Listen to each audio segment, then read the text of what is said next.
Welcome back to Media Mesh, where I give you my unapologetic opinion on everything from music, movies, news, reality TV, and so much more as we go down the rabbit hole. Man, you got these rappers upset, Mr. DEE1. Okay, you got the legends, you got the captains, you got the Capo, everybody you mentioned. Okay, they coming back. All right, they are joining into the war for trash.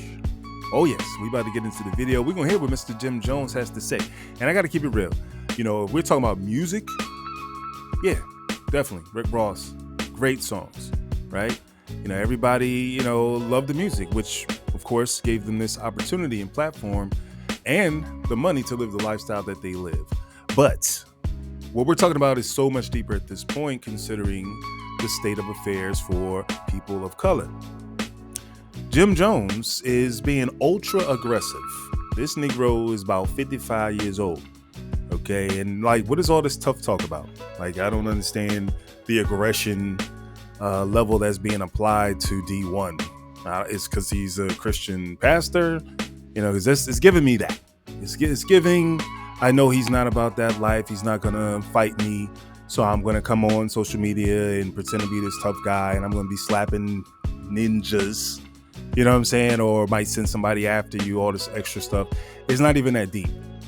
It's so not that deep. The bottom line is, you at 55 years old or 50, however old he is, why are you still talking about the foolishness? It's the way you make your money, yes. And that just goes to show you, like I said in the video I did with Rick Ross, they do not care about you or I or the black community. The bottom line is, this is an avenue in which I can make some money. And because the powers that be pay me to talk about the foolishness, to keep the youth in a certain mindset, to keep the crime rate high, to keep, cats going to jail, I'm going to talk about it. And I'm going to get my money. And don't you ever come around here asking me about what I'm doing and how I get my paper. You understand? Because it's about the almighty dollar. They've made their allegiance to their, to their flag, I guess, if you want to say it that way. They have sold out. That's just the basic bottom line. And like I mentioned in my other video, what can we say? Because if they didn't do it, somebody else would be doing it. The problem is, no one is willing to stand up and say, you know what? Yes, I definitely enjoyed the fruits of my labor, being a tool for the powers that be. But you know what? This crap is wrong. I actually should be doing better. I should not be talking about the crap that I'm talking about at my age. I should want better for my young children and children to come, the future generations. But that's just how selfish people are. That's how that's how it's always been done. Even back in the 50s and 60s, any black entertainers, they were all still handled, right? So they allow you to get out there in that space, but then they control what you say. So you're never really free. Anytime when the elite is allowing you to be in the forefront, to have eyes on you, to have some level of power and influence, you better understand it comes with a price. It also comes with silence, which is why they don't do what we think they should be doing as wealthy black people. They can't. Because I imagine some of them probably do really want to do something. But the crap they're doing in the neighborhood, that's for clout. That's for clout, one. And number two, it's also for a tax write-off. You have to give off X amount of dollars a year. It's not that you really love somebody or love the people. It's philanthropy. And it's what everyone has to do. And it's also balancing out the good and evil, because they believe in that yin and the yang. You know what I'm saying? So you do good, and on the other hand, you do evil just as equally. So you have that yin and the yang. So inherently, are these people horrible? I mean, who knows? But did they give themselves over to evilness? It's pretty clear. Let's hear what Jim Jones has to say. Really do a lot for the people. Mm-hmm. He talked about lyrics. I don't care about none of that. Okay. In real life, I do a lot for the people. Miss me with the rhetoric about what I do in my music. I get money off my music. Don't tell me how to make my dollars. You gotta watch whose names you mentioning out here. Mm-hmm. You heard? Yeah. Because my little cousin might not like how you mention my name. You heard?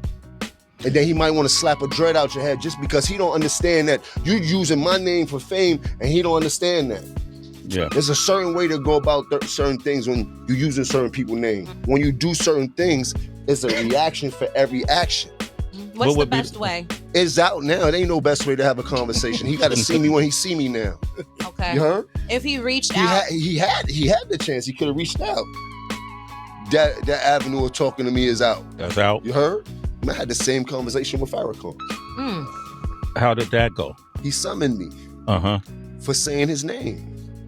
Oh, okay. Yeah. You did? Yeah. If you know now what you're talking about, young man, let me school you to what you're doing. Well, yeah, it is music. So in a bit of music, you do get you do get what you get, you heard? But we still in the entertainment business. But miss me with the bullshit, you heard? When you see me, keep your hand down, you heard? Where you from, New Orleans? Don't play with me like that. People from New Orleans already called me, you heard? You preacher, get out of here. I'm told to. What was that, King? You told? So we ain't gonna get into that. I just want to heat him up. We can snap on him? Yeah, cool. No.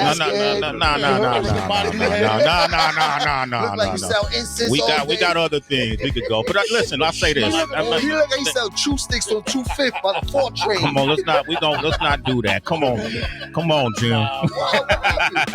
No, but listen, what I'm saying is, I'm glad you addressed it. Bro, he's not. Let's not even talk about him. I don't even know him. Let's move on. I don't really care about him. He's a figment of my imagination. Well, let me say this. People reprimanded for less. I promise you. Yeah, niggas will wrinkle your shirt for way less than that. Yeah. I will say he's been putting in work for years. Yeah. And he's been all over the country. Obviously not working for him because he's using other people's name. If he was doing something from his heart, he shouldn't use nobody else's name if you've been outside doing that work. That's it. I don't want to go back and forth. I just want y'all to know he's done work. He does work in a different area. All right, keep doing work. You heard? Okay. Leave me out of that. You heard? I promise you, leave me out of that. I'm scared for anybody that bothers me. I don't want no problem. I don't want no drama. I don't want you to mention my name because I don't want no drama. I don't want to get attitude because you mentioned my name for no reason. I don't even want to get into that. Okay. I start glitching and shit like that. You heard? You got me very upset about this, bro. Let me know what you do besides preaching to the people, bro. You heard? When you want to do something positive and do something for the people instead of talking, holla at me, bro. I really. Well, there you have it, Mr. Jim Jones. And now, who's going to argue against what I'm saying, right? Okay, listen. This dude is upset because he spoke his name. What in the world does that mean? Right? He put the spotlight on you, yes. You're one of the people who are very influential in the rap community, well, at least at some point. I wouldn't know about necessarily today, as far as the music is concerned, but people know who you are. All right, so you've been on Love and Hip Hop. You've made a name for yourself.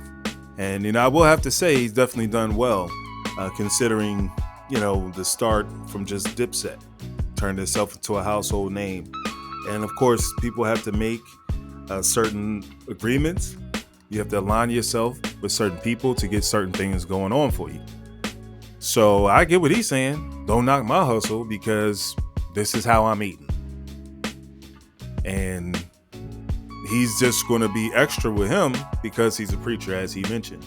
Well, you preacher when you're going to do something good in the community. So I'm just going to leave it there because something ain't right about this situation. But we got Rick Ross so far. We got Jim Jones. I guess now we have to wait for Meek Mills. And I guess Meek Mills is going to take it to the next level.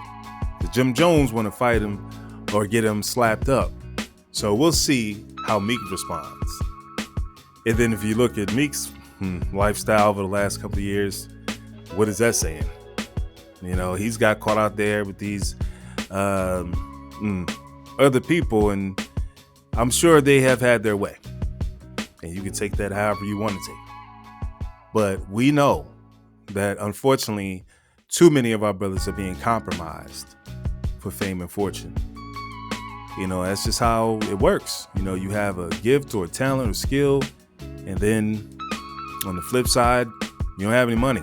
You come from humble beginnings. And so now somebody recognizes your talent and wants to put you in a position where you can make some money.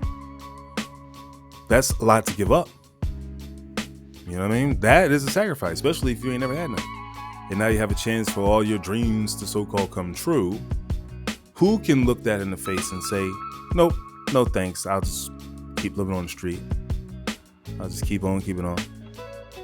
Very few people. So if we're honest, we can see both sides of this. But as a humanist, we're supposed to see what's best for mankind and for all human beings. Till next time, peace.